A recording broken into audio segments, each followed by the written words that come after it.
Manalangin po tayo.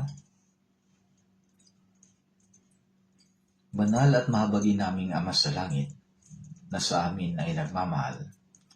Salamat po dahil kinahabagan ninyo kami. Noong kami malayo at namuhay sa kasalanan, inyong isinugo ang inyong bugtong na anak sa mundong ito sa anyo ng tao, upang kami ay maligtas.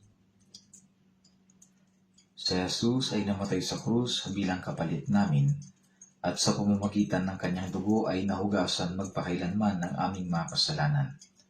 Dahil sa inyong sakripisyo ay hindi na kami darating sa sumpa at kahatulan. Maraming salamat po sa dakilang kaligtasan na walang bayad ninyong ibinigay sa amin. Panginoon, sa pamamagitan ng Espiritu Santo ay naunawaan namin ang kamanghamanghang biyayang ito.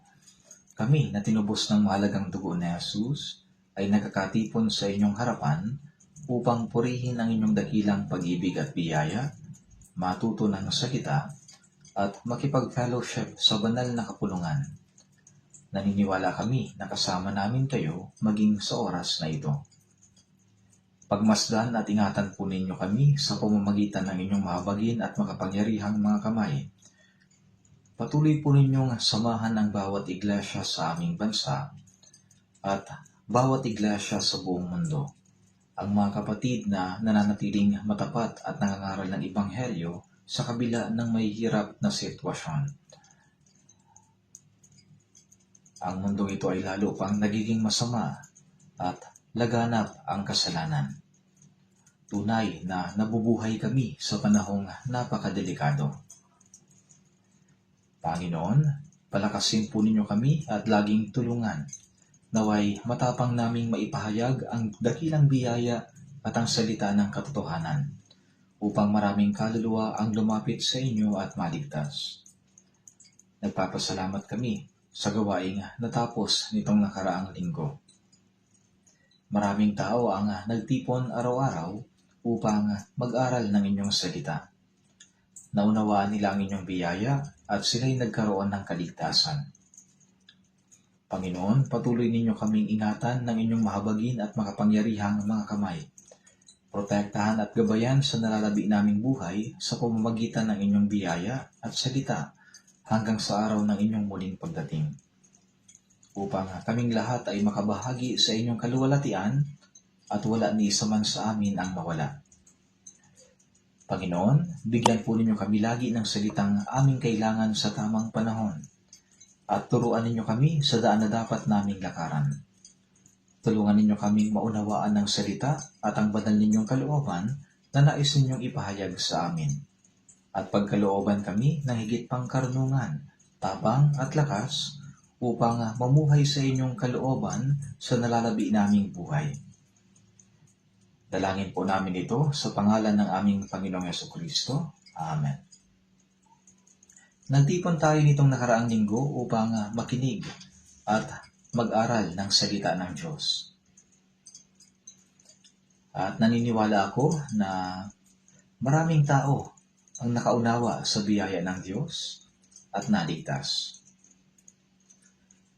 Marahil ay marami sa mga naligtas ang dumalo ngayon sa Sunday service na ito. Dumalo sila sa unang pagkakataon. Bagaman hindi ko sila lubos na kilala, ngunit lubos silang nakikilala ng Diyos. Sa mga bagong naligtas na dumalo ngayon, naniniwala ako na ang biyaya ng Diyos ay sa inyo habang patuloy ninyong naunawaan ng kanyang biyaya. Habang nagkakaroon ng fellowship sa mga kapatiran, naglilingkod at sumusunod sa Panginoon hanggang sa araw ng kanyang pagbabalik. Kapag nakikita natin ang mga bagong naligtas, halos wala sa kanila ang dumalo sa Bible seminar ng mag-isa lamang. Karamihan sa kanila ay inimbitahan ng mga naunang naligtas. Maaring kapamilya nila ang nag-imbita, kamag-anak, kaibigan, kapitbahay. At ang mga ito'y taimtim na nanalangin upang makapakinig ang mga baguhan ng salita at maligtas. Pagkatapos maligtas, walang sino man ang kayang mabuhay sa Christian life ng mag-isa lamang. Tayo ay lumalago sa pamamagitan ng fellowship, paglilingkod at pagsunod sa Panginoon. At namumuhay para sa kanyang kalooban at kaluwalhatian. Napakahirap maligtas ng mag-isa. At kahit may maligtas man kung nang walang tulong ng iba, halos imposibleng mabuhay bilang Kristiyano ng mag-isa lamang. Kaya kalooban ng Diyos na lumaganap ang Ebanghelyo sa pamamagitan ng mga naligtas na banal. At tinutulungan niya ang mga bagong ligtas na lumago sa pananampalataya sa loob ng iglesia. Tulad ng sanggol na hindi nagkataon lang na naipanganak, may magulang na nagsilang sa kanya. At habang lumalaki ang mga bata, may pamilya na nag-aaruga at nagmamahal sa kanya. Ganoon din noong tayo ay naligtas. Hindi tayo lumalago ng mag-isa. Lumalago tayo kasama ang mga kapatiran sa pag-aaral at sa pagsunod sa salita ng Diyos. Lumalago tayo sa pagmamahalan at sa fellowship. Hindi tayo lumalago ng mag-isa. Kaya sa mga bagong naligtas na dumalo ngayon, maraming salamat po. Malugod namin kayong tinatanggap. Patuloy sana kayong makibahagi sa salita at mamuhay sa pagsunod sa Panginoon hanggang sa kanyang muling pagbabalik.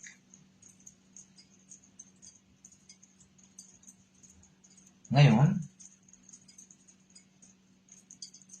nais kong ibahagi ang isang mensahe para sa mga bagong tumanggap ng kaligtasan.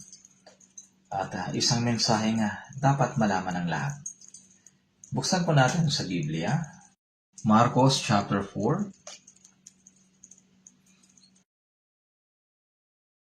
Marcos chapter 4, verse 26 to 29.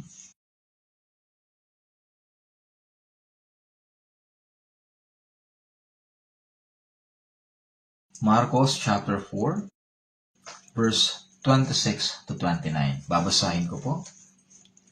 Sinabi niya, ang kaharian ng Diyos ay gaya ng isang taong naghahasik ng binhi sa lupa. At natutulog at bumabangon siya sa gabi at araw. Sumisibol at lumalaki ang binhi na hindi niya nalalaman kung paano. Ang lupa mismo ang nagpapasibol sa halaman. Una ang usbong, saka ang uhay, pagkatapos ay ang uhay na hitik sa butil. Ngunit kapag hinog na ang bunga, agad niyang kinukuha ang karit sapagkat dumating na ang pag-aani.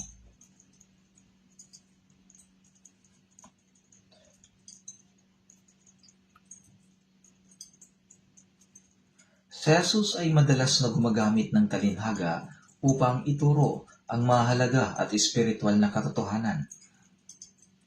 Ipinapaliwanag niya ang mga malalalim na bagay ng Diyos gamit ang mga halimbawang madaling makita, mga halimbawang madaling marinig at maunawaan ng lahat. Sa Marcos chapter 4, nagturo si Jesus sa maraming tao sa tabi ng dagat ng Galilea gamit ang iba't ibang talinhaga. Isa sa itinuro niya, ang talatang, ang kaharian ng Diyos ay gaya ng isang taong naghahasik sa lupa. Kung iisipin natin, paano naihambing ang kaharian ng Diyos sa isang taong naghahasik ng binhi? Subalit, ang kaharian ng Diyos dito ay tumutukoy sa mga bagay na gagawin ng Diyos sa kasaysayan ng tao. Ito ang pagtitipon ng mga taong papasok sa langit. Bawat tao sa mundong ito na nilalang ayon sa larawan ng Diyos ay nabubuhay sa loob ng ilang dekada lamang. Noong unang panahon ay daan-daang taon. Ngunit gaano man kahaba ang ating buhay, ang layunin ng buhay ay hindi matatagpuan sa mundong ito. Ang maikling buhay na ito ay paghahanda lamang upang makapasok sa walang hanggang kaharian ng Diyos. Tulad ng 9 na buwan sa sinapupunan ng ina bilang paghahanda upang isilang at mabuhay sa mundong ito, ang mga dekada sa buhay na ito ay malinaw na paghahanda lamang sa pagpasok sa walang hanggang mundo. Kaya ang mga salitang, ang kaharian ng Diyos ay gaya ng isang taong naghahasik ng binhi sa lupa. Ito'y nangangahulugang iniligtas ng Diyos ang kaluluwa ng mga tao sa mundong ito na papasok sa langit. Ang kaharian ng Diyos ay tumutukoy sa gawain ng pagdiligtas sa mga tao at pagdadala sa kanila sa kaharian ng Diyos. Ang pagliligtas sa kaluluwa ng isang tao upang dalhin ang kaharian ng Diyos, upang dalhin sa kaharian ng Diyos, ay tunay na kahanga-hanga. Ngunit ipinaliwanag ito ni Jesus gamit ang isang simpleng halimbawa na kayang maunawaan ng kahit na sino. Ang kaharian ng Diyos ay gaya ng isang taong naghahasik ng binhi sa lupa. At natutulog at bumabangon siya sa gabi at araw. Ibig sabihin ay ang paglipas ng panahon. Sumisibol at lumalaki ang binhi na hindi niya nalalaman kung paano. Ang isang tao ay naghahasik ng binhi, ngunit hindi niya alam kung paano ito sumisibol, lumalago at namumunga. Sino makakapagpaliwanag kung paano ang isang binhi ay nahuhulog sa lupa, sumisibol, lumalago at nagbubunga? Walang sino man ang ganap na makapagpapaliwanag dito. Ito ay gawa ng Diyos. Ito ay isang espiritual na gawain na isinasagawa ng Diyos. Ang Diyos na nagbibigay buhay sa binhi. At kapag nahulog ito sa mabuting lupa, sa paglipas ng panahon ito ay sumisibol, lumalago at namumunga. At kapag hinog na ang bunga, kinukuha ng magsasaka ang karit at nagaani. Alam nating lahat ang prosesong ito. Ngunit, ang magsasaka ay naghahasik lamang ng binhi. Hindi siya nagpapalago nito. Walang tao nga may kakayahan magpalago nito. Ang kamanghamanghang gawain ng pagpapalago at pumumunga ay gawain ng Diyos. Iniisip ng mga tao na natural lamang itong nangyayari. Ngunit sa katotohanan, ang Diyos ang siyang gumagawa nito. Ang Diyos ang siyang nagpapalago. Kaya sinabi ni Jesus na ang paghahanda ng mga taong papasok sa kaharian ng langit ay gaya ng paghahasik ng binhi sa lupa. Sa Marcos chapter 4 verse 14, sinabi, ang mga hasik ay naghahasik ng salita. Ang binhing na ihasik ay hindi tumutukoy sa binhi na tumutubo dito sa mundo, kundi ito ay tumutukoy sa salita ng Diyos. Si Jesus mismo, ipinangaral niya ang salita at siya'y nag-utos na ipangaral ang Ebanghelyo hanggang sa kaduluduluhang bahagi ng lupa. Kaya kapag ang Ebanghelyo ay naipangaral, tulad ito sa paghahasik ng binhi. Kaya't napakaraming talinhaga ni Jesus patungkol sa paghahasik ng binhi. Ang binhi ay ang salita ng Diyos. At ang pangangaral nito ay tulad sa paghahasik ng binhi. Ang binhi, ito'y kailangang mahulog sa lupa. Sinabi ni Jesus, may mga binhing nahulog sa tabi ng daan. Kapag ang binhi ay nahulog sa matigas na daan, hindi ito sisibol, hindi ito tutubo. Dumating ang mga ibon at kinain nila ang mga ito. Mayroon ding pagkakataon kung saan ang iba naman ay nahulog sa batuhan.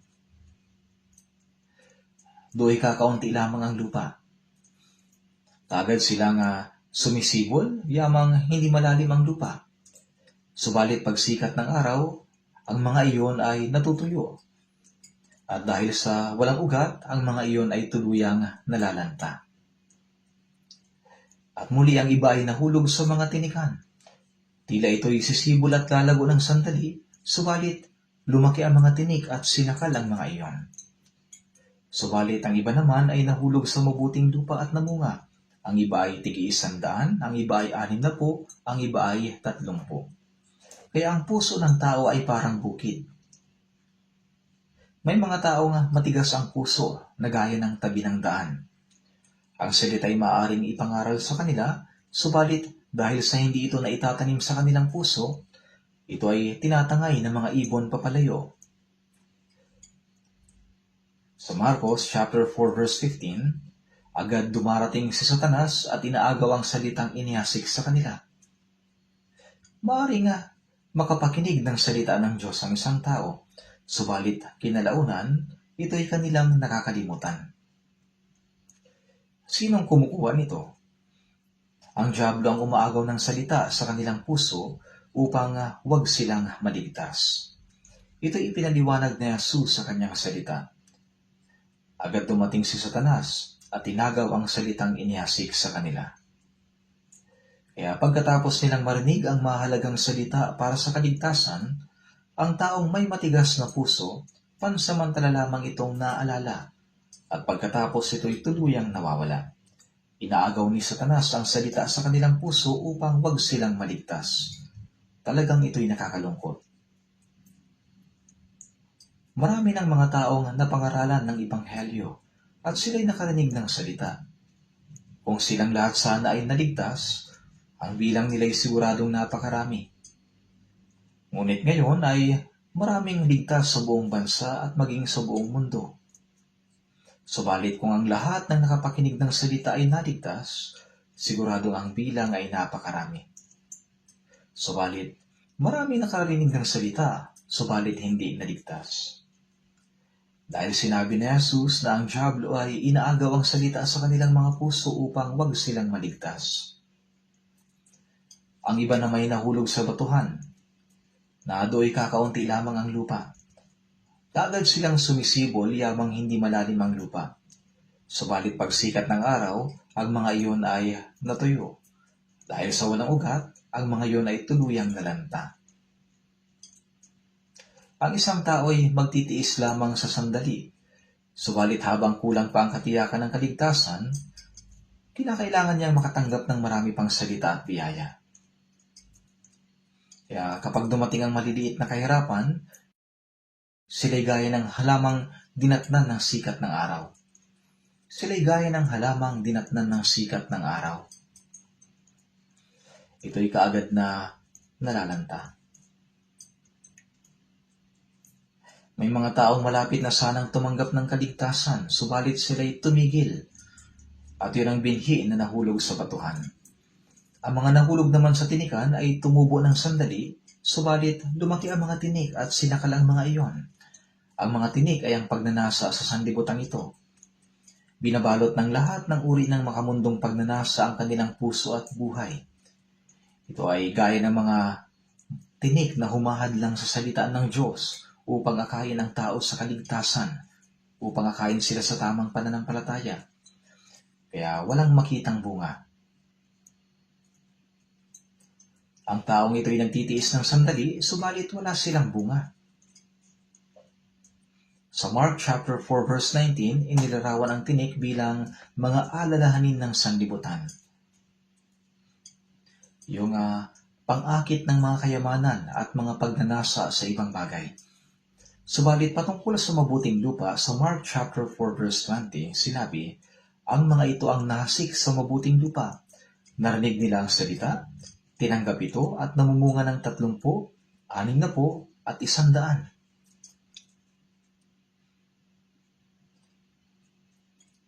Ang turo dito ng Diyos ay hindi mahirap unawain. Inilalarawan niya ang tungkol sa ilang yugto ng isang ligtas na tao. Kaya nga ang mensahe sa araw na ito ay may pamagat na 3 yugto ng kaligtasan. Mayroong 3 yugto ang kaligtasan. At huwag nating isiping ito'y mahirap. Dito ay inilalarawan ang 3 yugto. Una ay ang binhing itinanim. Habang ang magsasaka ay natutulog at bumabangon, hindi niya hinuhukay ang lupa upang tingnan kung ito ba ay umuusbong na. At pagkatapos ay tatabunan ulit. Ito'y hinahayaan niya lang.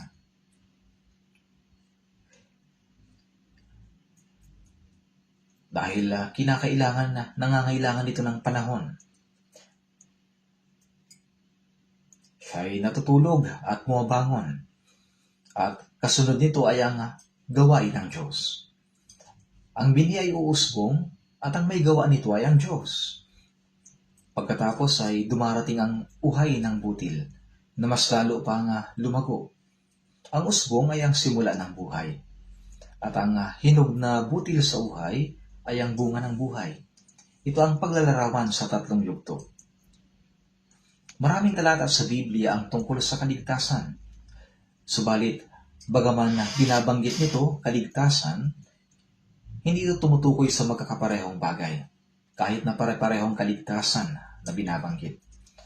Ang ibang talata ay tumutukoy sa iba't ibang yugto ng kaligtasan. Halimbawa nito, sa Efeso chapter 2 verse 8 sinabi, sapagkat sa biyaya kayo naligtas sa pamamagitan ng pananampalataya, at ito'y hindi sa pamamagitan ng inyong sarili, ito'y kaloob ng Diyos. Ating napag-aralan sa Bible Seminar sa huling session, kapag ang mga tao ay pinapataas ang kanilang mga kamay, kung sila ba'y tumanggap ng kaligtasan, marami ang tumataas ng kanilang kamay. Ang iba pa nga nagtataas ng kanilang dalawang kamay. Ngayon, kung ang mga taong tumaas ng kanilang dalawang kamay ay nakaunawa at talagang sigurado, kung gayon, yun ay kaligtasan. Subalit hindi tama ang pagtaas ng kamay dahil lang ginagawa ito ng iba. Dapat ito ay may katotohanan at paninindigan. Kaya sa biyaya, sa pamamagitan ng pananampalataya, ang biyaya ng Diyos ay ito. Si Jesus ay namatay sa krus, nabuhay na muli, at sa pamamagitan ng kanyang mahalagang dugo na dumana, ang mga kasalanan natin ay napatawad magpakailanman. Ito ang biyaya ng Diyos. Hindi sa pamamagitan ng inyong sarili. Hindi ninyo ito tinanggap dahil sa inyong mga gawa. Ito ay regalo ng Diyos. Ang regalo ay ibinibigay ng libre, ng walang bayad, ng walang kapalit. Ang salitang biyaya o kaloob, magkapareho lang ang kahulugan.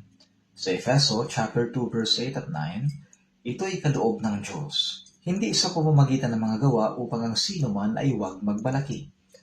Ang kaligtasan ay hindi natatanggap dahil sa gawa ng tao. Kung tinanggap natin ito dahil may ginawa tayo, may pagmamalaki tayo. Subalit tayo walang iba kundi mga makasalanang papunta sa impyerno. Kaya sinabi, sapagkat sa biyaya kayo'y naligtas sa pamamagitan ng pananampalataya. Ang mapatawad ang kasalanan at matanggap ang kaligtasan, pareho lang ang ibig sabihin nito. Ito'y kaligtasan ng ating kaluluwa.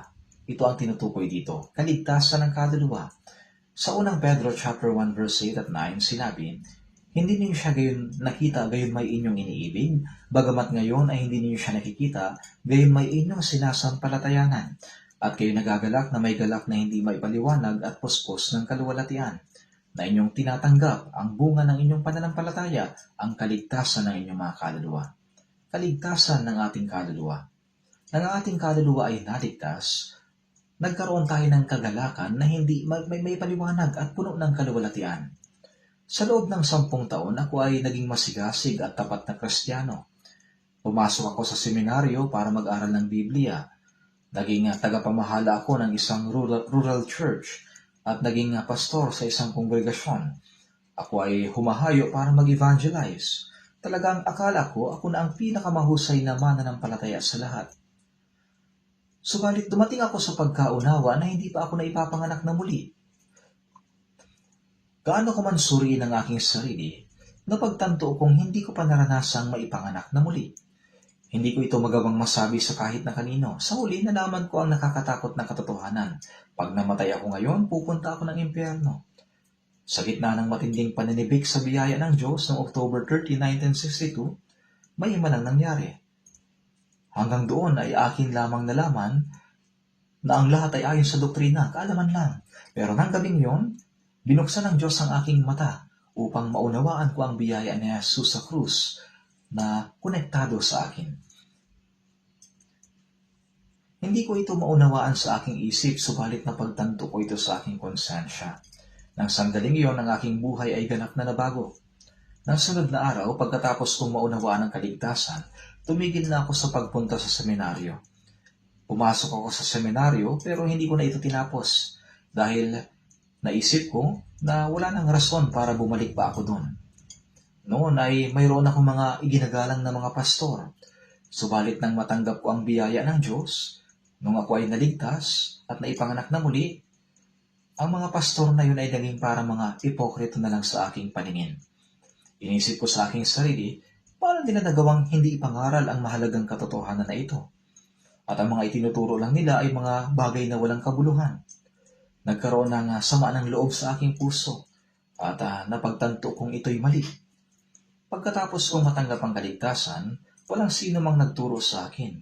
Ngayon, dapat mong gawin ito at dapat mong gawin yan. Ito ay nangyayari lamang ng natural sa akin. Ang buhay ko bago ko makilala ang biyaya ng Diyos at pagkatapos ko siyang makilala ay talagang ibang-iba.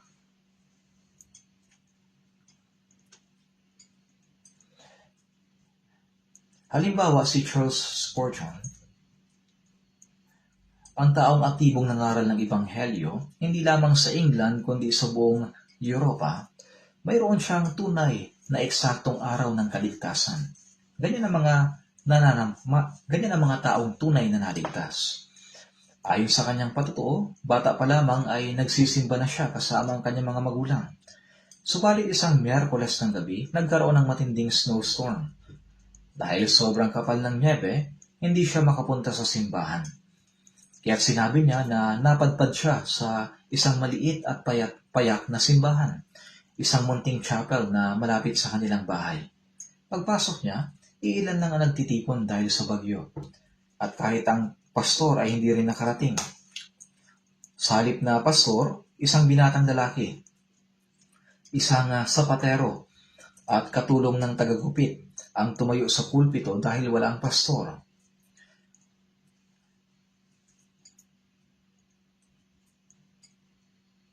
Binuksan niya ang Biblia at binasa ang Isaiah chapter 45 verse 22. Kayo'y bumaling sa akin at kayo'y maliligtas, lahat ng dulo ng lupa, sapagkat ako'y Diyos at walang iba liban sa akin.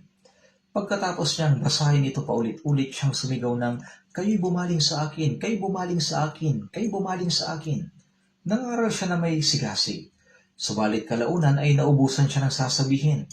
Wala na siyang ibang maipangaral maliban sa paulit-ulit na kayo'y bumaling sa akin. Nakaupo doon si Spurgeon. Pinagmamasdan niya ang buong pangyayari.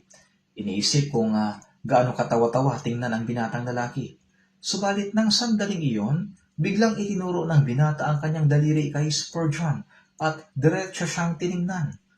Sinabi niya, bakit mo ako tinitingnan? Huwag mo akong tingnan. Tingnan mo ang Panginoon. Nang sandaling iyon, naantig ang puso ni Spurgeon. Bumaling ka sa Panginoon, namatay siya para sa iyo, nagdanak ang kanyang dugo para sa iyong kasalanan. Kaya nang gabing iyon, habang maikling ipinangaral ng binata ang Ebanghelyo, tuluyang nagliwanag ang puso ni Spurgeon. Nainisip, oo, ang maniwala kay Jesus ay ang pagtingin sa dugong dumanak sa krus. Kaya natanggap ni Charles Spurgeon ang kaligtasan ng mismong araw na iyon.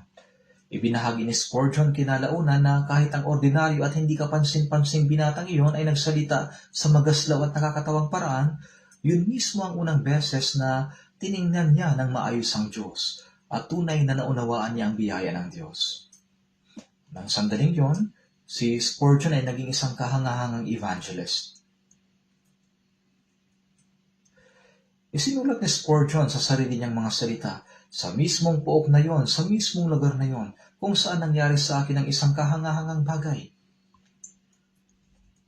Hanggang ngayon naalala ko pa rin ang linang iyon sa kanyang patutuo. Ngayon tingnan natin ang isa pang mahusay na ibanghilista galing sa Amerika, si D.L. Moody. Dahil sa labis na kahirapan ng kanyang pamilya, nakatapos lamang siya ng ika-4 na baitang sa elementarya. Bilang anak, Lumaki siya sa matinding kahirapan at pagdurusa. Nakikiusap sa malalapit na kamag-anak para lang makahingi ng maliit na mangkok ng lugaw para may makain. Hindi man lang siya nagkaroon ng maayos na edukasyon. Habang si Moody ay masipag na nagtatrabaho araw-araw, dumaan ang isang Sunday school teacher at napansin siya. Nakita ng guro ang batang lalaking ito na nagtatrabaho ng kanyang buong puso at sigasig.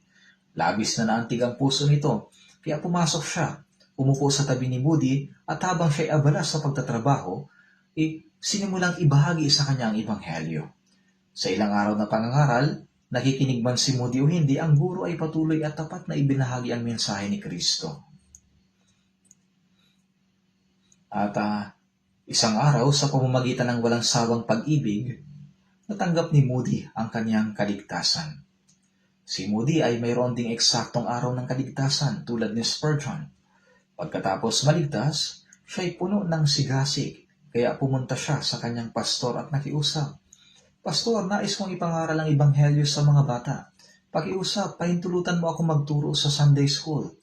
Subalit umiling ang pastor at sinabing, hindi Moody, ikaw ay hindi nakapag-aral at kulang ka sa karunungan. Hindi pwede. Kahit anong pagmamakaawa ni Moody, ang sagot ay palaging hindi. Subalit dahil patuloy na nakiusap si Moody, pumayag ang pastor at sinabing, sige, kung makakapagtipon ka ng mga bata sa church basement, pwede mong subukang magturo doon. Kaya natuwa si Moody at nagpasalamat doon sa pastor. Kaya tinipon ni Moody ang mga bata sa church basement at nagsimulang magturo tungkol sa salita ng Diyos. Hindi nagtagal, napakaraming bilang ng mga bata ang pumunta sa kanya. Yun ang naging simula ng pangangaral ni Moody. Dahil hindi siya nakapag-aral sa theological seminary at wala siyang credentials, hindi siya kailanman na ipakilala bilang pastor buong buhay niya. Sa huli, siya'y kilala lamang sa tawag na Mr. Moody. Gayunpaman, sa buong kasaysayan ng Amerika, walang sino mang gaya ni D.L. Moody na nakapag-akay ng maraming kaluluwa sa kaligtasan. Si Moody ay tunay na kahangahangang tao. Ginamit siya ng Diyos ng makapangyarihan. Bukod dito, kapag pinakinggan ninyo ang mga patotoo ng mga taong may malinaw at makapangyarihang pangangaral ng Ebanghelyo, ang bawat taong tunay na naligtas ay may parehong karanasan bilang isang naipanganak na muli. Hindi yung eksaktong petsa ang mahalaga, kundi may tiyak na araw kung kailan naganap ang pagbabagong iyon. Kaya nga, may himno, Happy day, when Jesus washed my sins away. Happy day. Ang mahalagang araw ng hugasan ni Jesus ang aking mga kasalanan. Kahit na hindi mo na matandaan ang eksaktong petsa o nakalimutan na ang eksaktong numero, ayos na.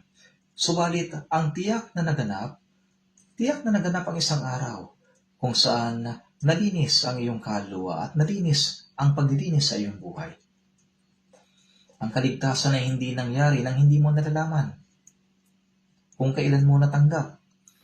Ang tunay na kaligtasan ay may malinaw at ganap na katiyakan. Sila mga tumanggap ng kaligtasan, ang katiyakang iyon ay tulad sa binhing nahulog sa lupa ng puso at nagsimulang tumubo. Pag-isipan natin ito. Ang tao na naghahasik ng binhi ay maaari lamang itanim ito sa lupa. Wala siyang kakayahang palaguin o patubuin ito. Ang pagpapalaki at ang pagpapabunga ng binhi, ang lahat ng ito ay gawa ng Diyos. Gayon din ang mga nangangaral ng Ebanghelyo. Tapat na ibinabahagi ang tunay na mensahe ni Kristo. At ayon sa kalagayan ng puso ng isang tao, kung talagang sila'y taus-pusong naghahangad na maligtas, bubuksan ng Diyos ang kanilang puso at bibigyan sila ng pagkaunawa upang maintindihan ang katotohanan ng kanyang salita. Nung nangaral si Apostol Pablo ng Ebanghelyo, gaya na nakasulat sa mga Gawa, chapter 16, verse 14, nakinig sa amin ang isang babaeng ang pangalan ay Lydia. Binuksan ng Panginoon ang kanyang puso upang makinig na mabuti sa mga bagay na sinasabi ni Pablo. Ang nag-iisa nga nagbibigay sa atin ng pagkaunawa ay ang Panginoon mismo. Kapag tumubo ang binhing iyon ay ang simula ng bagong buhay. Kapag narinig mo ang Ebanghelyo at ang binhing iyon ay nahulog sa iyong puso, ito ay nagsisimulang sumibol. Ito ang simula ng tunay na buhay. Sa John chapter 5 verse 25, katotohanang sinasabi ko sa inyo, dumarating ang oras at ngayon na nga na maririnig ng patay ang tinig ng anak ng Diyos at ang makarinig ay mabubuhay. Kapag narinig ang ebanghelyo, ang patay na kaluluwa ay nabubuhay. Ito ay gaya ng pagsibol ng binhi. Sa Filipos, kaya nga mga minamahal ko, kung paanong lagi ninyo akong sinusunod hindi lamang sa harapan ko, kundi higit ngayon na ako hindi ninyo kasama, ay isagawa ninyo ang inyong sariling kaligtasan na may takot at panginginig. Dahil dito, ang ibang tao ay nagugulat at sinasabing, ligtas na ako. Subalit sinasabi dito na isagawa ang aking sariling kaligtasan na may takot at panginginig. Kaya kailangan ko itong tapusin. Kaya nagkakaroon ng pagkalito. Ito ay dahil hindi nila alam. Kahit na parehong salitang kaligtasan, magkaiba ang kahulugan. Sa simula, natanggap natin ang kaligtasan. Ito ang kaligtasang natanggap sa pamamagitan ng pagkaunawa sa biyaya ng Diyos. Natanggap natin ito ng walang bayad sa biyaya ng Diyos. Ang salitang isagawa ninyo ang inyong sariling kaligtasan na may takot at panginginig ay salita para sa mga tumanggap na ng kaligtasan ng Espiritu. Na inyong tinatanggap ang bunga ng inyong pananampalataya, ang kaligtasan ng inyong mga kaluluwa. Gaya ng sinabi sa unang Pedro chapter 1 verse 9, natanggap natin ang kaligtasan. Yung kaligtasan naman sa salitang isagawa ninyo ang inyong sariling kaligtasan na may takot at panginginig, sinabi ito sa mga ligtas ng tao. Hindi ito tumutukoy sa kaligtasan ng Espiritu. Ang kaligtasan ng Espiritu ay hindi na isasagawa sa pamamagitan ng takot at panginginig. Ito ay tinanggap ng libre sa pamamagitan ng biyaya ng Diyos. Ang salitang isagawa ninyo ang inyong sariling kaligtasan, ibig sabihin, yung mga taong tumanggap na ng kaligtasan ng Espiritu ay dapat na mabuhay ng nararapat bilang mga ligtas na tao. Gamitin mo ng maayos ang iyong pera. Ganitong klase ng salita ba ay sinasabi sa taong may pera o sa taong walang pera? Siyempre, sasabihin mo yung gastusin mo ng maayos ang iyong pera sa taong may pera. Ibig sabihin, huwag niya itong gamitin ng padalos-dalos. Pero ang taong walang pera, ano ang gagamitin niya ng maayos kung wala naman siyang pera? Ganon din naman sa taong tumanggap ng kaligtasan. Ibig sabihin nito ay mabuhay ka ng buong puso at araw-araw sa katotohanang iniligtas na ng Diyos. Ibig sabihin, mamuhay tayo ng naayon sa isang taong ligtas. Ang may takot at panginginig ay hindi nangangahulog na natatakot at nanginginig dahil baka mapunta sa impyerno. Ang ibig sabihin nito, kahit tumanggap na ng kaligtasan ng isang tao, pwede pa rin siyang sumuway sa salita ng Diyos. Dahil sa kanyang dating pagkatao na hindi pa lubusan na babago, pwede pa rin magkasala ang isang taong ligtas na.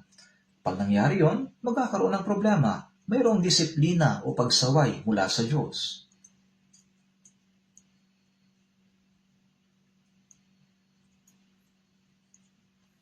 Ang isang taong naipanganak ng muli ay hindi na maaaring mapahamak, ngunit siya'y didisiplinahin.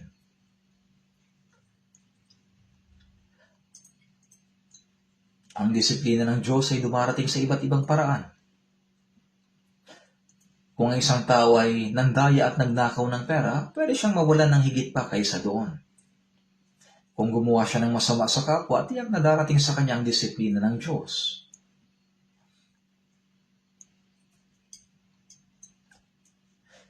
Sa unang Korinto chapter 5 verse 5 sinabi, ibigay ang ganyang tao kay Satanas sa ikawawasak ng laman. Ibig sabihin, kung ang isang taong ligtas ay patuloy na nagkakasala o nagkakamali at hindi nagsisisi, pwedeng padalhan siya ng Diyos ng disiplina kung hindi pa rin siya magbago. Pwede itong umabot hanggang sa kamatayan ng katawan. Ang isang taong tunay na born again ay maaaring tumanggap ng disiplina, ngunit hindi na mapapahamak magpakailanman. Kaya sinasabing isagawa ninyo ang inyong sariling kaligtasan. Hindi ito tumutukoy sa kaligtasan ng Espiritu na para bang kailangan pang paghirapan. Ang tinutukoy nito ay ligtas na tayo, kaya dapat tayong mamuhay ng tama sa ating buhay pananampalataya. Kaya una ang usbong, ito ang simula ng buhay. Saka ang uhay, ito ang paglago ng buhay. Kapag sumibol na ang usbong, unti-unti itong lumalaki hanggang sa maging uhay. Ito ang proseso ng paglago ng pananampalataya. Sinabi rin, pagkatapos ay ang uhay na hitik sa butil. Ibig sabihin, ang butil ay nahinog na. Kapag ito'y hinog na, ginagamit ang karit at inaani ito. Dito makikita ang tatlong proseso. Una ang usbong, saka ang uhay, pagkatapos ay ang uhay na hitik sa butil. Pagkatapos tumanggap ng kaligtasan, may kasunod sa kaligtasan ng Espiritu. Ang ikalawang kaligtasan nito ay tinatawag ng kaligtasan ng likas na pagkatao. Kaligtasan ng pamumuhay. Kaya unti-unting nagbabago ang likas na pagkatao at namumuhay ng mas masunurin sa salita ng Diyos. Kailangan may ganitong proseso ng pagbabago sa buhay ang isang taong naligtas. Wala namang taong biglang nagiging matanda kaagad nang hindi dumadaan sa paglago, hindi ba? Ganoon din, kahit si Jesus ay dumaan sa proseso ng paglago. Sa Lucas chapter 2 verse 52, sinasabi, lumago si Jesus sa karunungan, sa pangangatawan at naging kalugod-lugod sa Diyos at sa mga tao. Sinasabing siya rin ay lumago. Kahit si Jesus ay dumaan sa proseso ng paglago. Siya ay pinanganak bilang isang sanggol at nanirahan sa loob ng 30 taon bilang anak ng karpentero na si Jose. Ibig sabihin, dumaan din siya sa proseso ng paglago. Ang paglago na ito ni Jesus ay tumutukoy sa kanyang pisikal na katawan ng paglago. Ang kaligtasan ng Espiritu ay isang beses lang nangyayari sa buong buhay. At ito ay nangyari ng biglaan. Kaya sinasabi na kayo'y naligtas. Sa Efeso chapter 2 verse 8 sinasabi, sapagkat sa biyaya kayo'y naligtas sa pamamagitan ng pananampalataya. Sa Efeso chapter 2 verse 8 ang salitang kayo ay naligtas ay nasaan yung past tense. Ibig sabihin, tapos na ito, nangyari na. At sinasabi rin na ito ay kaloob ng Diyos. Ito ang tinatawag na kaligtasan ng Espiritu na natanggap lamang sa pamamagitan ng biyaya ng Diyos at pananampalataya. Ang ikalawa naman ay ang uhay. Ito ay tumutukoy sa proseso ng paglago ng pananampalataya. Kanina sa Filipos chapter 2 verse 12 sinabi, isagawa ninyo ang inyong sariling kaligtasan ng may takot at panginginig. Hindi ito nangangahulugan na matakot kayo na baka mapunta sa impyerno. Ang taong born again na ay hindi na mapapahamak magpakailanman. Ang dapat katakutan na ito, kapag hindi tayo sumusunod ng tama sa salita ng Diyos, may disiplinang darating. Upang mapalaki ang kanyang mga anak ng maayos at maging mabuting tao tulad ng kanilang mga magulang, ang mga anak ay mahigpit na dinidisiplina. Kapag hindi sila nakikinig, pinapalo sila ng pamalo. Sa Aklat ng Kawikaan, sinasabi, ang hindi gumagamit ng pamalo ay napupuot sa anak niya, ngunit ang umiibig sa kanya ay matyagang dumidisiplina. Ang Diyos Ama, dahil labis niyang minamahal ang kanyang mga anak, hindi sila hahayaang manatili sa kasalanan kapag nagkakamali. Ang mga minamahal niyang anak ay kanyang dinidisiplina ng mahigpit. Kapag ito ay naunawaan ng isang tao, matatakot siya sa disiplina, kaya naman hindi na siya mamumuhay ng basta-basta. Ang tunay na nagdadala sa tao sa katiyakan ng kaligtasan ay ang banal na Espiritu. Ang pangangaral ng Ebanghelyo ay ginagawa ng tao, ngunit ang nagbibigay liwanag upang maintindihan ito ay ang Espiritu Santo. Siya ang nagpapaunawa. Kaya sa unang Korinto chapter 2 verse 12, sinasabi na ang banal na Espiritu ang siyang nagpapakilala sa atin ng biyaya ng Diyos. Naririnig ng tao ang salita ng Diyos, ngunit ang nagpapaunawa nito sa kanya ay ang Espiritu Santo. Ang Espiritu Santo ang tumutulong upang maunawaan ng tao ang salita at biyaya ng Diyos, at siya rin ang nagpababago sa puso ng tao. Ang pagbabago ng pamumuhay, ang pagbabago sa pagkatao ay tinatawag na paglago. Kaya may tiyak na proseso ng paglago sa buhay ng isang mananampalataya. Sa Filipos chapter 2 verse 13 sinasabi, sapagkat Diyos ang gumagawa sa inyo maging sa pagnanais at sa paggawa para sa kanyang mabuting kalooban. Ang isang taong naligtas ay merong Espiritu Santo. Maaaring hindi niya ito namamalayan, ngunit ang Espiritu Santo ay nasa kanya. Kapag ang tao ay ipinanganak, mayroon siyang puso, atay, bato, tiyan at iba't ibang bahagi ng katawan. Pero alam ba ng sanggol na meron siyang mga ganito sa loob ng kanyang katawan? Hindi. Kahit na hindi niya alam, naroon pa rin ang mga ito. Habang siya'y lumalaki, natututunan niya sa pag-aaral ng katawan ng tao na may puso ako, may atay ako, may bato ako, may tiyan ako. At iba pa, ganoon din sa taong tumanggap ng kaligtasan. Sa pag-aaral ng Biblia, sa kanya naunawaan na nasa akin pala ang Espiritu Santo. Pagkatapos tumanggap ng kaligtasan, hindi kaagad nalalaman ng tao na ang Espiritu Santo ay nasa kanya. Kaya nga may awitin pa nga sa himno, nasa akin ang banal na Espiritu. Hallelujah, siya'y kasama ko. May himnong ganito. Ang ibig sabihin ng kayo ay naligtas, kasama na rin dito ang pagtanggap sa Espiritu Santo. Ngunit kahit hindi ito agad alam ng tao, ang Espiritu Santo ay naroon pa rin sa kanya. Habang nag-aaral ng Biblia, sa kanya naintindihan. Nasa akin palang Espiritu Santo. Yan ang kanyang unti-unting pagkakaunawa. Kaya ang proseso ng pag-unawa sa biyaya ng Diyos at ang pagiging anak ng Diyos ay isang beses lamang na pangyayari sa buong buhay. Isang beses lang ito nangyayari. May mga taong nananalangin pa na, Diyos, muli mo akong ipanganak na muli. Sabi nila, pero paano ka ipapanganak na muli ng paulit-ulit? Hindi ba isang beses lang ang kapanganakan? Kapag ipinanganak ang tao sa laman, isang beses lang yon. Pagkatapos nito, ang kasunod na proseso ay paglaki at paglago. May mga taong lumalaki ng normal at maayos, ngunit may iba na hindi ganoon lumalago ng maayos, palagi nagkakasakit at mahina. Sa ganitong kaso, may mga proseso na hindi maayos lumago sa physical at mental na aspeto. Kaya kapag tayo ay naligtas, ang ating spirito ay ipinanganak bilang anak ng Diyos. Ang kapanganakan ay isang beses lamang. Isang beses tayong ipinanganak bilang anak ng Diyos. Kahit ikaw ay ligtas na, dapat ka pa rin magkaroon ng takot na baka sumuway sa salita ng Diyos. Baka mamuhay ka ayon sa laman at baka magkamali ka.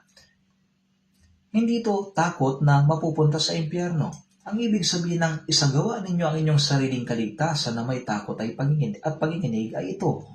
Ang taong naligtas ay dapat mamuhay sa kanyang puso bilang isang taong tunay na naligtas. Ibig sabihin, dapat siyang mamuhay ng naayon sa kaligtasang tinanggap niya. Ito'y isang proseso na magpapatuloy habang buhay. Kaya unti-unti ang kanyang ugali at pagkatao ay nababago. Paunti-unti, dahan-dahan. Sa Galatia chapter 4 verse 19 sinasabi, minamahal kong mga anak, para sa inyo ay muli ako nakakaranas ng hirap ng panganganak hanggang si Kristo ay mabuo sa inyo. Si Apostol Pablo ay pumunta sa Galatia at ipinangaral ang Ebanghelyo. Kaya ang mga taga-Galatia ay naligtas. Talagang nagpagod siya ng husto upang maligtas sila. Sinasabi nga na nakakaranas ng hirap ng panganganak. Hanggang ngayon, napakahirap pa rin na magligtas ng isang tao. Hindi madali ang pangangaral ng Ebanghelyo. Maging ang mga nangangaral, kapag ipinapangaral ang Ebanghelyo, ginagawa nila ito na may nag-aalab na puso dahil nais nilang maligtas ang tao. Ang mga pastor na nagbibigay ng counseling, kapag nakikipag-usap sila, minsan ang puso ng tao ay napakatigas, kaya hindi madaling makaunawa, hindi madaling magising sa katotohanan. Kaya para mailigtas ang isang tao, talagang kailangan ang hirap ng panganganak. Kaya si Apostol Pablo sa pangangaral niya ng Ebanghelyo, nagtiis siya ng hirap ng panganganak. Sinabi niya na muli ako nakakaranas ng hirap ng panganganak hanggang si Kristo ay mabuo sa inyo. Gaya na nakasulat sa Galatia chapter 4 verse 19, ang isang ina ay nagdaranas ng sakit ng hirap sa panganganak. Pagkatapos nun, patuloy pa rin siyang nahihirapan. Siya ay nagsusumikap upang mapalaki ng maayos ang kanyang anak. Ganoon din sa pananampalataya. Ngayon, May proseso ng paglago ang pananampalataya. Sa ikalawang Tesalonika, tingnan natin. Ikalawang Tesalonika, chapter 1, verse 3. Ikalawang Tesalonika, chapter 1, verse 3. Basahin natin ng sabay-sabay. Dapat kaming laging magpasalamat sa Diyos, mga kapatid, dahil sa inyo, gaya ng nararapat, sapagkat ang inyong pananampalataya ay lumalagong lubha, at ang pag-ibig ng bawat isa sa inyo para sa isa't isa ay nadaragdagan. Pinasasalamatan ni Apostol Pablo ang Diyos dahil ang iglesia sa Tesalonika ay huwarang iglesia. Kaya nga sa kanyang pasasalamat sa Diyos para sa kanila, sinabi niya, gaya ng nararapat, sapagkat ang inyong pananampalataya ay lumalagong lubha. Nagpapasalamat siya sa Diyos kapag nakikita niya na ang mga taong naligtas ay hindi lang tumanggap ng Ebanghelyo, kundi lumalago din sa pananampalataya. Hindi ba masayang-masaya ang buong pamilya kapag may batang ipinanganak? At lahat ay natutuwa kapag nakikita nilang malusog na lumalaki ang bata. Kapag mayroong kaluluwang naliligtas sa pamamagitan ng pangangaral ng Ebanghelyo, ang mga tao ay nagagalak. Happy day, when Jesus washed my sins away. Napakasaya talaga. At nakakagalak kapag ang naligtas ay nakikinig na ngayon sa salita ng Diyos at lumalaki ng maayos. Pero kung may batang ipinanganak, pagkaraan ng isang daang araw ay nakahiga pa rin. Kahit sa kanyang unang birthday, lumipas ng 1 taon, nakahiga pa rin. Hindi nagbabago. Ganoon pa rin siya mula nung ipanganak. Matutuwa kaya ang kanyang pamilya? Sobra silang mag-aalala.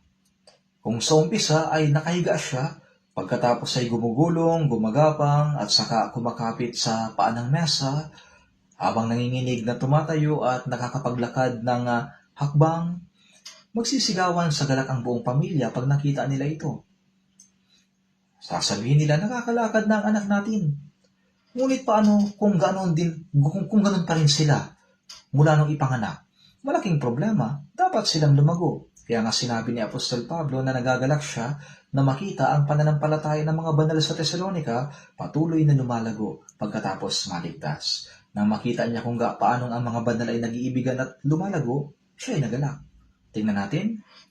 Unang Pedro, chapter 2. Unang Pedro, chapter 2. Unang Pedro, chapter 2. Tingnan natin ang Unang Pedro, chapter 2, verse 2. Basahin natin. Gaya ng mga sanggol na bagong silang ay mithin ninyo ang malinis na espiritual na gatas.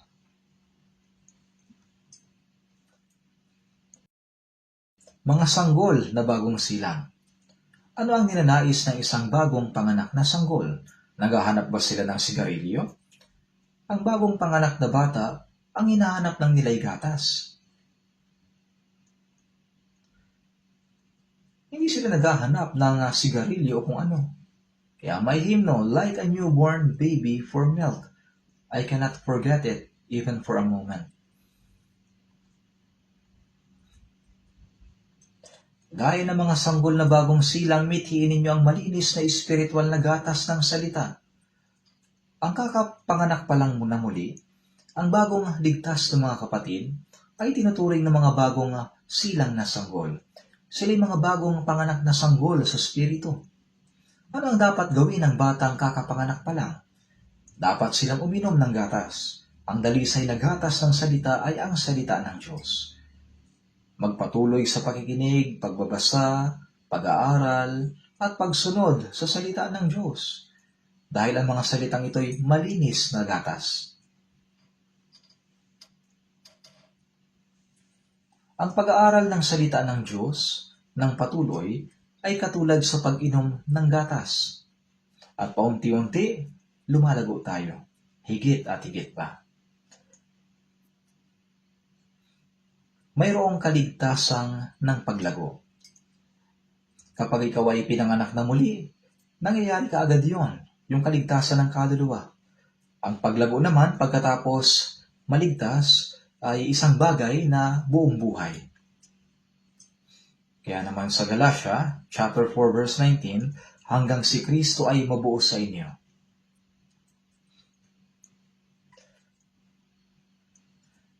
Kung titingnan natin sa unang Korinto, chapter 3, verse 6 to 7, sinabi ni Pablo, ako ang nagtanim, si Apollos ang nagdilig, ngunit ang Diyos ang nagpalago. Ipinangaral ni Apostol Pablo ang Ebanghelyo sa Korinto at maraming naligtas doon. Pagkatapos, tinulungan ni Apollos ang mga naligtas sa kanilang buhay pananampalataya. Si Apollos ang nagdilig. Kapag nagtanim ka ng binhi, kailangan mo itong diligan upang mabilis na lumago, tama? Lumalago nga ito. Diniligan ang buto, ngunit Diyos ang nagpapalago. Kapag naligtas ang isang tao, may papaliwanag ba natin kung paano siya naligtas? Hindi, dahil hiwaga ito na naunawaan lamang ng nakaranas nito. Pagkatapos noon, tinutulungan ng Diyos ang taong naligtas upang lumago ang kanyang pananampalataya. Ginagawa ito ng Diyos. Ang paglago ng paunti-unti, palaki ng palaki, kailangan ng panahon para lumago. Ito ang tunay na espiritual na gawain ng Diyos. Lumipas ang 1 taon, 2 taon, 5 taon, matapos maligtas.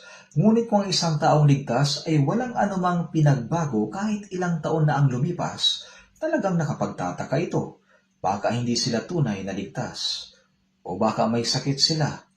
O baka may kung ano pang rason, hindi ba? Kung talagang sila'y ligtas, dapat silang lumago. Bilang mga matured na Kristiyano, ang paraan ng kanilang pagsasalita, kilos, pag-iisip ay dapat lubos na nararapat sa katangian ng isang taong ligtas. Dapat silang mamuhay ng may katatagan, na may kumpiyansa. Kaya nga, ang siyang nagpapalago ay ang Diyos. Yan ang spiritual na gawain ng Diyos. Kapag ang Ebanghelyo ay ganap na naipangaral at may isang taong tunay na naligtas, ang taong iyon ay nagbabago pagkaraan ng ilang panahon. Nagbabago sila ng higit at higit pa. Ang isang tao na dating umiinom ng alak ay tumitigil na sa pag-inom. May mga tao na pagkatapos maligtas ay tuluyan ng tumitigil sa paninigarilyo. Tinatapon nila ito sa basurahan kasama ang kanilang posporo at lighter. Sinasabi ng iba na mahirap itong itigil. Ngunit kung titingnan ng ilang Kristiyano, tumigil sila agad sa mga bagay na ito. Naitigil ka agad nila. Bilang isang taong ligtas, sinasabi nila na hindi ito dapat para sa isang taong ligtas. Kaya tinatanong nila ang sarili nila, hindi ito tama. Gagawin ko ba ito? At namumuhay sila sa isang binagong buhay.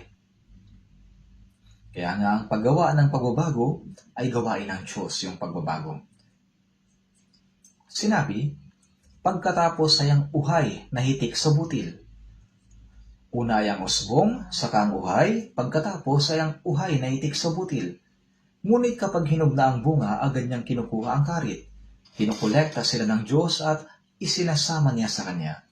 Ang buhay pananampalataya natin pagkatapos maligtas ay hindi tungkol sa pagtatapos ng mga bagay na hindi natin nagawa sa mundong ito. Salip, tungkol ito sa pagiging magandang uri ng bunga bilang ligtas. Isipin natin, sinabi niya, uhay na hitik sa butil. Tingnan natin sa Filipos chapter 3. Filipos chapter 3.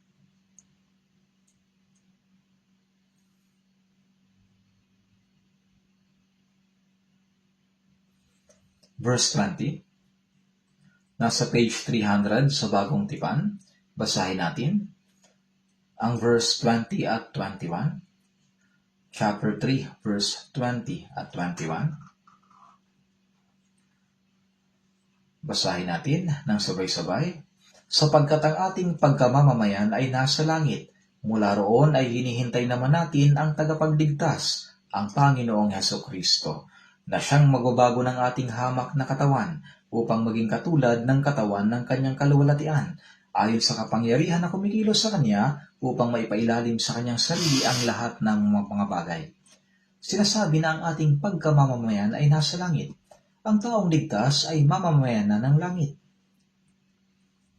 Kapag ipinanganak tayo sa katawan, tayo ay mamamayan ng Pilipinas, ang bansang ating sinilangan, hindi ba?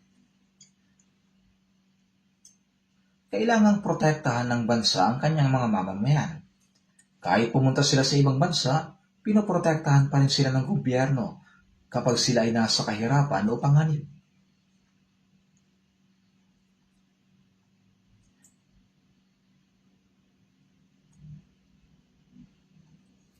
Ang lugar kung saan ipinanganak ang ating katawan ay ang ating sariling bansa. Ang ating pagkamamamayan ay Pilipino. Pero noong tayo'y naligtas, sinabing sapagkat ang ating pagkamamamayan ay nasa langit. Kaya't ngayon ay mayroon na tayong dalawang pagkamamamayan. Nakuha niyo na ba ang inyong visa? Hindi tayo sasakay sa eroplano pero makakapunta tayo dun sa langit. Nakakapanabik ang ating destinasyon sapagkat ang ating pagkamamamayan ay nasa langit.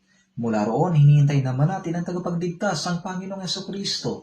Hinihintay natin ang Panginoon na dumating at siya'y darating upang dalhin tayo sa kahariang iyon. Babanggitin ko ang kaligtasang ito mamaya. Ang mga taong namatay ay muling mabubuhay at ang mga natitirang nabubuhay ay babaguhin at dadalhin sa langit. Kaya may isa pang kaligtasan na tatanggapin natin sa hinaharap. Una, ang kaligtasan ng ating kaluluwa, sunod ay ang kaligtasan ng ating pamumuhay, kung saan nagbabago ang ating ugali. Pagkatapos noon, maging ang ating katawan ay lubos na babaguhin. Ito ang kaligtasan ng katawan. Ayon sa kapangyarihan na kumikilos sa kanya upang maipailalim sa kanyang sarili ang lahat ng mga bagay. Ginagawa ng Diyos na sumunod sa kanya ang lahat ng bagay sa pamamagitan ng kanyang salita. Pinamamahalaan niya ang buong kalawakan sa pamamagitan ng kanyang salita. Sa kapangyarihan na iyon, ang ating hamak na katawan, itong mababa, hamak at mapagpakumbabang katawan, ay magiging katulad ng katawan ng kanyang kaluwalhatian. Kapag dumating ang Panginoon, tayo'y babaguhin at magkakaroon tayo ng espiritual at maluwalhating katawan na tulad ng sa Kanya. Hindi tayo pupunta sa langit na dala ang katawan natin, itong kasalukuyan nating katawan. Tingnan natin sa mga Hebreo, chapter 9. Babaguhin tayo.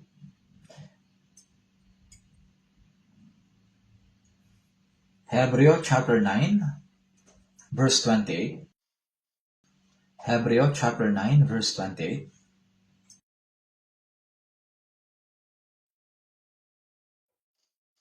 Gayon din naman si Kristo na inihandog na minsan upang dalhin ang mga kasalanan ng marami, ay magpapakita sa ikalawang pagkakataon, hindi upang harapin ang kasalanan, kundi upang iligtas ang mga sabik na naghihintay sa Kanya. Gayon din naman si Kristo na inihandog na minsan upang dalhin ang mga kasalanan ng marami. Minsang inihandog ni Jesus ang kanyang sarili upang dalhin ang kasalanan ng marami at maligtas sila. Siya'y namatay sa krus at muling nabuhay pagkaraan ng 3 araw upang iligtas. Anong uri ng kaligtasan ito? Ito ang kaligtasan na magbabago sa atin tungo sa isang maluwalhating katawan. Mapunta tayo sa kaharian ng Diyos upang iligtas. May 3 yugto ang kaligtasan. Una, nang maunawaan natin ang biyaya ng Diyos, naligtas tayo. Ito ang kaligtasan ng ating kaluluwa, kaligtasan ng spirito. Pangalawa, ang kaligtasan ng ating pagkatao. Nababago ang ating pamumuhay sa pamamagitan ng biyaya at salita ng Diyos. Ang ating pagkatao ay nababago at namumuhay tayo bilang mga taong naligtas. Ito ang kaligtasan ng pamumuhay. Ito ang ibig sabihin ng isagawa ninyo ang inyong sariling kaligtasan. Iba ito. At sinasabing upang iligtas. Anong yugto ng kaligtasan ito? Ito yung kaligtasan na makapasok tayo sa kanyang kaharian. Babaguhin niya ang ating katawang ito tungo sa isang maluwalhating katawan upang makapasok tayo sa kanyang kaharian. Sa ikalawang pagkakataon, ang Panginoon na nagligtas sa ating kaluluwa ay nakaupo ngayon sa kanan ng trono ng Diyos. At sa huling panahon, siya ay muling darating upang baguhin ang ating katawan tungo sa isang espiritual at maluwalhating katawan, at tayo'y papapasukin sa kaluwalhatiang iyon. Ito ang kaligtasan na matatanggap natin sa pinakahuli.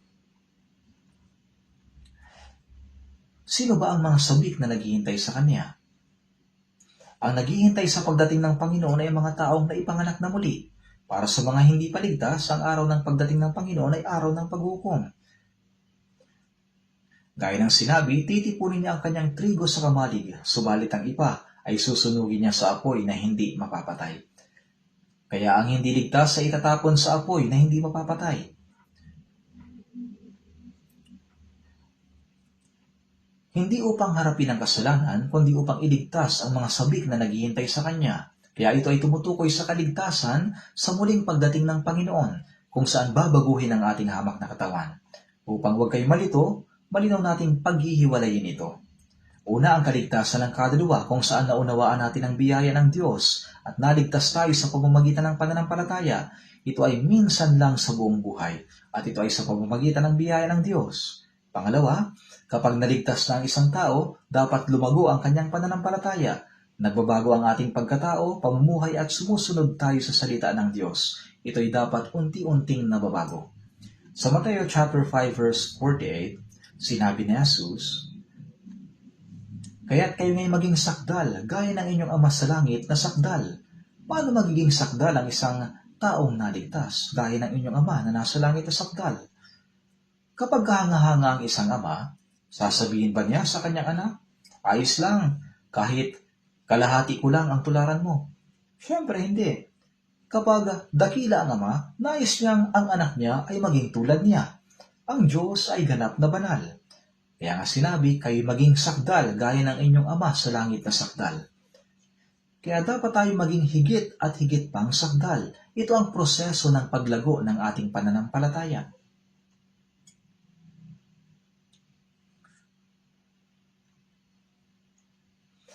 Sa ikalawang Pedro, chapter 1, verse 4,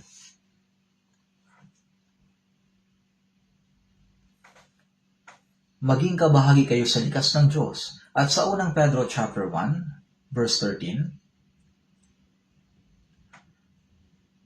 unang Pedro chapter 1, verse 13,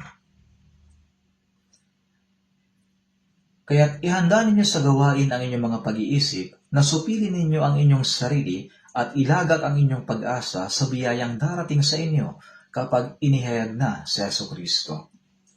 Kapag inihayag na si Jesucristo, ito ay tumutukoy sa kanyang muling pagdating. Ilagak ang inyong pag-asa sa biyayang darating sa inyo. Mayroon tayong biyayang matatanggap sa muling pagdating ng Panginoon. Ano yon? Ito'y nakadepende kung paano tayo namuhay pagkatapos maligtas. Dahil pagdating ng Panginoon, makikibahagi tayo sa kaluwalhatian ng Diyos. May isa pang biyayang matatanggap sa pagdating ng Panginoon. Tayo ay babaguhin tungo sa isang maluwalhating katawan na tulad ng sa Panginoon. Ngunit kahit iisa ang tinanggap nating kaligtasan, sa pagdating ng Panginoon, makikita kung ang ating pananampalataya ay lumago ng maayos at kung tayo ba ay namuhay na sumunod sa salita ng Diyos. Sa pagdating ng Panginoon, magkakaiba ang biyayang matatanggap natin. Kaya sinasabi, ilagak ang inyong pag-asa sa biyayang darating sa inyo. Ilagak ang inyong pag-asa. Ilagak ang inyong pag-asa sa biyayang darating sa inyo. Basahin natin ang verse 14 at 15. Tulad ng mga masunuring mga anak, huwag kayong gumaya sa masasamang pagnanasa ng inyong kamangmangan noong una. Sa halip, yamang banal ang sa inyo'y tumawag, maging banal naman kayo sa lahat ng paraan ng pamumuhay. Verse 16, sapagkat nasusulat, kayo'y maging banal sapagkat ako'y banal. Ano ba ang sinabi ng Diyos? Dapat tayong mamuhay bilang mga masunuring anak. Noong hindi pa ninyo nakikilala ang Diyos, sumusunod kayo sa mga pagnanasa ng inyong laman. Mga makasariling pagnanasa, ngunit huwag na ninyong tularan ang mga ito. Nananatili pa rin sa atin ang lumang pagkatao, hindi ba? Ngunit huwag tayong mamuhay ayon doon. Sa halip, mamuhay tayo ayon sa pagkatawag sa atin sa kabanalan. Ang pagtawag na yon ay ang kanyang pagdiligtas sa atin. Kung paano ang Diyos na nagligtas sa atin ay banal, gayon din naman, maging banal kayo sa lahat ng paraan ng pamumuhay. Sinasabihan niya tayo na maging banal sa lahat ng aspeto ng ating buhay. Sa pagdating ng Panginoon, tayo ay kabilang sa mga banal na papasok sa kaluwalhatian. Hindi tayo dapat mamuhay tulad ng mga tao sa sanlibutan. Bagamat nakatira tayo sa mundong ito, tayo ay mga taong ibinukod mula sa sanlibutan. Tayo ay espesyal na hinirang at iniwalay upang pumasok sa langit. Sinabi ni Juan, ni Jesus sa John chapter 15 verse 19, kayo'y hindi taga-sanlibutan, kundi kayo pinili ko mula sa sanlibutan. Kaya hindi natin dapat kalimutan na tayo ay mga taong ibinukod.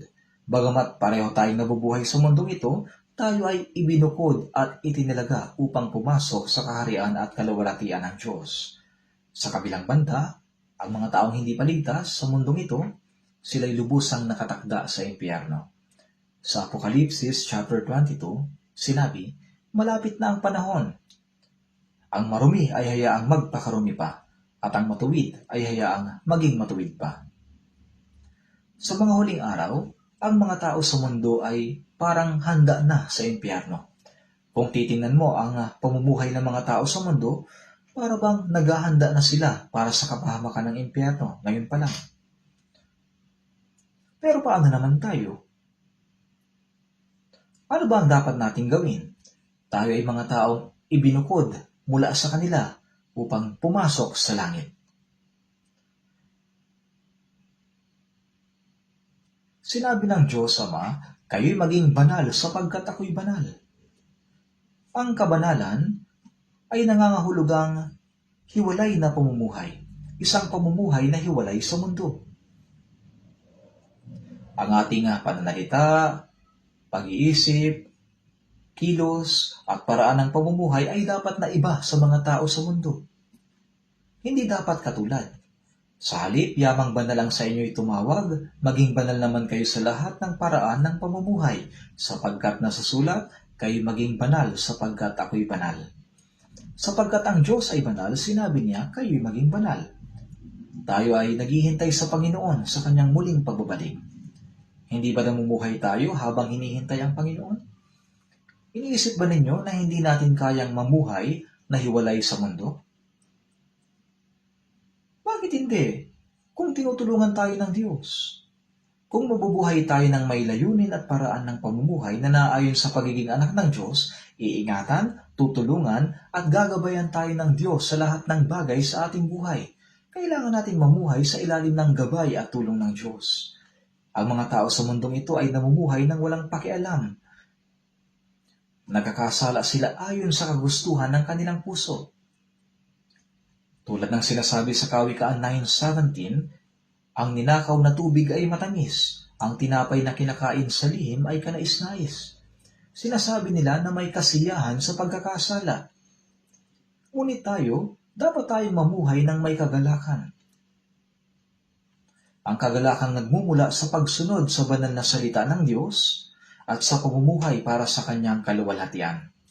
Kaya naman may tatlong yugto ng kaligtasan. Una, sa nakaraan, ang ating kaluluwa'y naligtas sa pamamagitan ng pananampalataya nang maunawaan natin ang biyaya ng Diyos. Pangalawa, sa kasalukuyan, silang mga naligtas ay patuloy na binabago ang puso at pamumuhay. Isinasagawa ang kaligtasan habang lumalago sa pananampalataya. Tulad ng sinabi sa Philemon 1 verse 6, na ang pamamahagi ng inyong pananampalataya ay maging mabisa kapag nalaman mo ang bawat mabuting bagay na maaari nating gawin para kay Kristo. Unti-unti tayo nagiging tulad ni Kristo. Sinabi ni Pablo, maging tulad kayo sa akin, gaya ko kay Kristo. Sinabi sa mga taga-Galasya, sapagkat taglay ko sa aking katawan ang mga bakas ng paghihirap ni Jesus. Si Jesus na hindi nakikitang Diyos ay nahayag sa pamamagitan ng laman. Kaya sinabi ni Jesus, ang nakakita sa akin ay nakakita sa Ama. Si Jesus ay ang Diyos na nahayag sa anyo ng tao. Pagkatapos ng kamatayan ni Jesus, Ang mga taong tulad ni Pablo ay naging katulad niya sa pamamagitan niya at ang larawan ni Kristo ay nahayag sa pamamagitan niya. Sa Roma chapter 12 verse 2, sinasabi, "Huwag ninyong tularan ang sanlibutan ito. Ang lahing ito ay masama at mapangalunya." Ibig sabihin, huwag tayong maging katulad nito. Huwag tayong gumaya at sumunod dito. Huwag ninyong tularan ng sanlibutan, kundi magbago kayo sa pamamagitan ng pagbabago ng inyong pag-iisip. Kailangan nating mamuhay ng may kabanalan, kilalanin ang mabuti at banal na kalooban ng Diyos, at mamuhay ayon sa kalooban na iyon. Ngayon, aking babanggitin ang buod nito ng ikalawang ulit. Tayo ngayon ang mga taong nakakilala na sa biyaya ng Diyos. Naligtas na. Karamihan sa mga narito ay naligtas na, hindi ba? Kung may sino man sa inyong may alinlangan patungkol sa kaligtasan, dapat silang mabilis na humingi ng personal counseling o gawin ang anumang kanilang kailangan para makamit ang katiyakan ng kaligtasan. Kailangan ninyong magkaroon ng katiyakang ligtas na kayo, na napatawad na ang inyong mga kasalanan. At kahit na dumating ang Panginoon ngayon, handa na kayong sumalubong sa Kanya. Huwag lang kayong labas-pasok sa church nang wala pang ganitong katiyakan. Hindi ganyan ang ating iglesia. Sa palagay ko, sa lahat ng mananampalataya, church na siguro natin ang may pinakamataas na porsyento ng mga tunay na ligtas. Sa ating iglesia, hindi tayo makakatagal na hindi naliligtas. Dahil paulit-ulit na sinasabing kailangan kayong maligtas, kailangan kayong maipanganak na muli. Paano kayo makakatagal dito nang hindi ligtas? Dapat ninyong tanggapin ang kaligtasan. O kung ayaw ninyong maligtas, dapat kayong umalis. Dapat ay may malinaw na desisyon. Kailangan maging tiyak. Hindi lang tayo nagtitipon ng mga relihiyosong tao. Kailangan nating mamuhay ng may katiyakan na kahit kailan dumating si Jesus, sasalubong tayo sa Panginoon. Makakasama natin siya. Tunay ngang napakalapit na ng araw ng pagdating ng Panginoon. Maaring dumating na ang Panginoon ngayon. Hindi ito isang biro. Sinabi ni Jesus, gayon din naman kayo kapag nakita ninyo nangyayari ang mga bagay na ito, alam ninyong malapit na, nasa mga pintuan na. Ang mga tandang kinakailangan bago ang muling pagdating ng Panginoon ay natutupad na sa ating panahon. Kahit dumating ang Panginoon ngayon, wala nang problema. Lahat ng propesya ay natupad na. Naligtas ang ating mga kaluluwa sa pamamagitan ng pananampalataya, at iyon ay isang bagay na tinanggap ng isang beses lamang. Ngayon, para sa mga naligtas, ano ang nilalaman ng kaligtasang iyon? Sinabi sa Efeso, sa kanya'y mayroon tayong katubusan sa pamamagitan ng kanyang dugo, na kapatawaran ng ating mga kasalanan ayon sa mga kayamanan ng kanyang biyaya. Hanggang kailan ang natanggap nating kapatawaran ng kasalanan? Ito'y magpakailanman. Napatawad ang mga ito magpakailanman. Dahil sa ating mga kasalanan, dapat tayong hatulan at mapunta sa impyerno.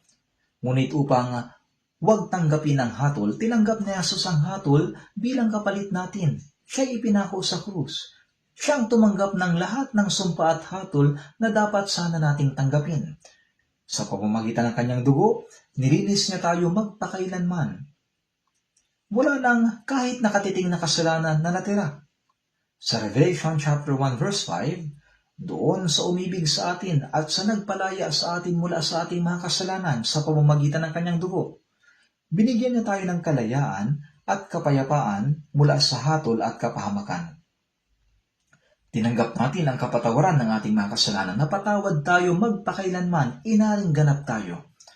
Sinasabi ng Roma chapter 3 verse 24, sila ngayon ay tinuturing na ganap ng kanyang biyaya bilang kaloob sa pamamagitan ng pagtubos na kay Kristo Jesus.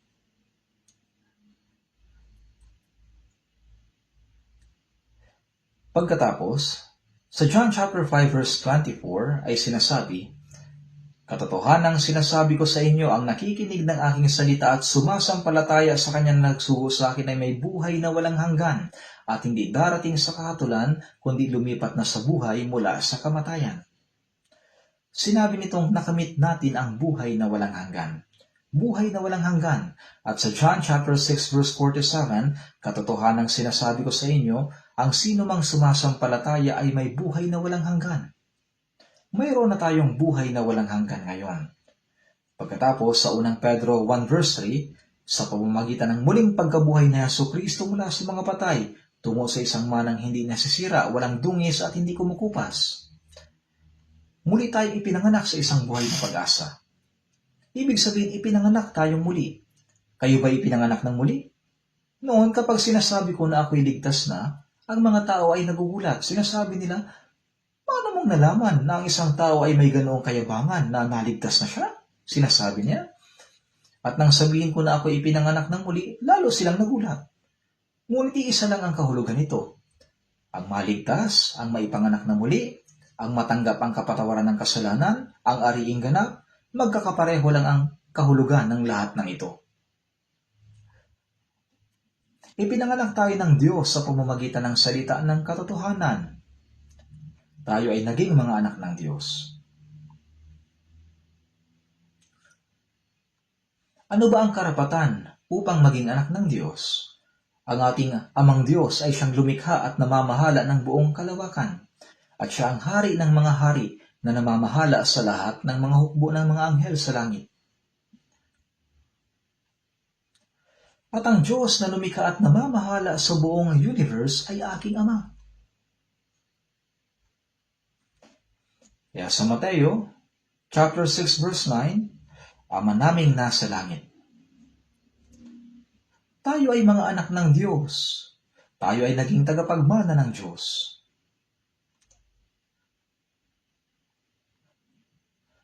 Sa Roma chapter 8 verse 17, at kung mga anak ay mga tagapagmana rin, mga tagapagmana ng Diyos at mga kasamang tagapagmana ni Kristo, ibig sabihin nito, tayo ay mga tagapagmana. Tayo ay mga tagapagmana ng Diyos na tatanggap ng walang hanggang kaluwalhatian kasama ni Kristo.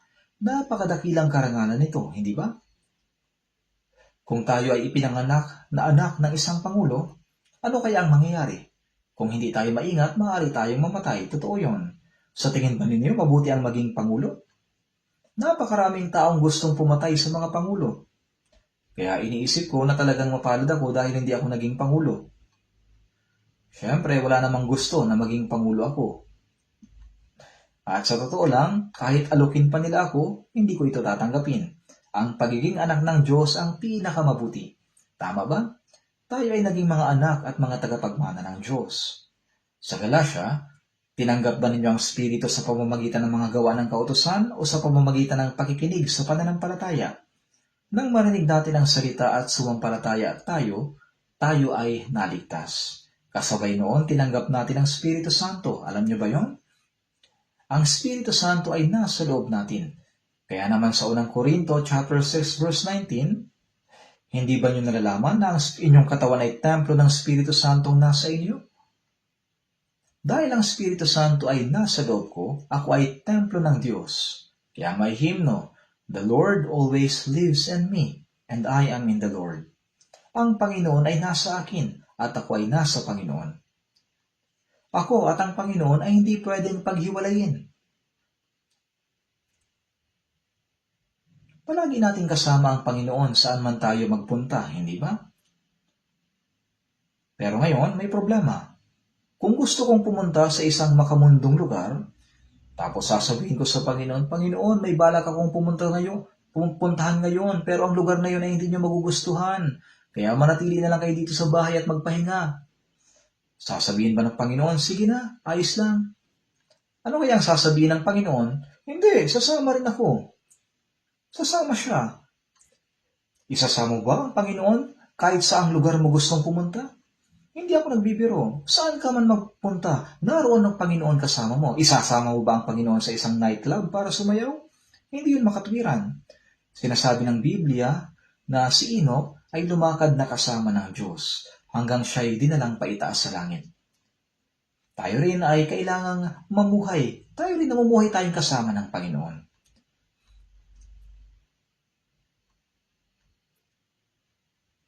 Kaya tayo ay tumanggap ng kapatawaran ng mga kasalanan.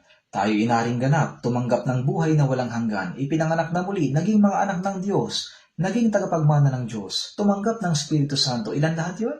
7 bagay. At tinanggap natin ang lahat ng ito ng magkakasabay. At ngayon, ang ating pananampalataya ay dapat na patuloy na lumago. Ang mga naligtas ay kailangan lalo pang lumago sa pananampalataya.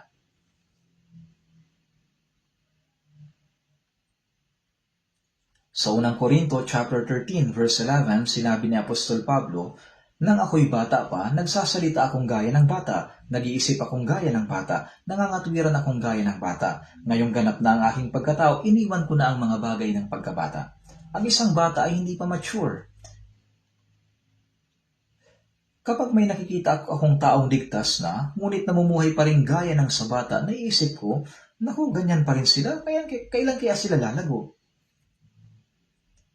Ang mga taong yun ay parang mga bata pa rin. Kaya muli sinabi ni Apostol Pablo, "Nang ako'y bata pa, nagsasalita akong gaya ng bata, nag-iisip akong gaya ng bata, nangangatwiran akong gaya ng bata. Ngayong ganap na ang aking pagkatao, iniwan ko na ang mga bagay ng pagkabata." Ganoon dapat ang mangyari. Kailangan nating maging mature sa ating pananampalataya. Ang mga naligtas, ngunit hindi nagbabago, ay nananatiling hindi paganap sa pananampalataya, na tulad ng mga bata. Hindi dapat mangyari yan. Kaunti na lang ang oras, kaya kailangan ko ng bilisan. Tingnan natin ang unang Tesalonica, chapter 4, verse 16 to 17. Unang Tesalonica, chapter 4, verse 16 at 17.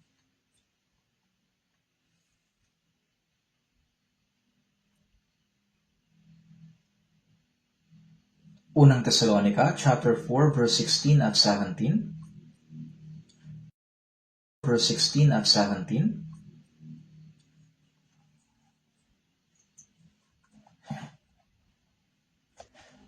Unang Tesalonica, chapter 4, verse 16 to 17.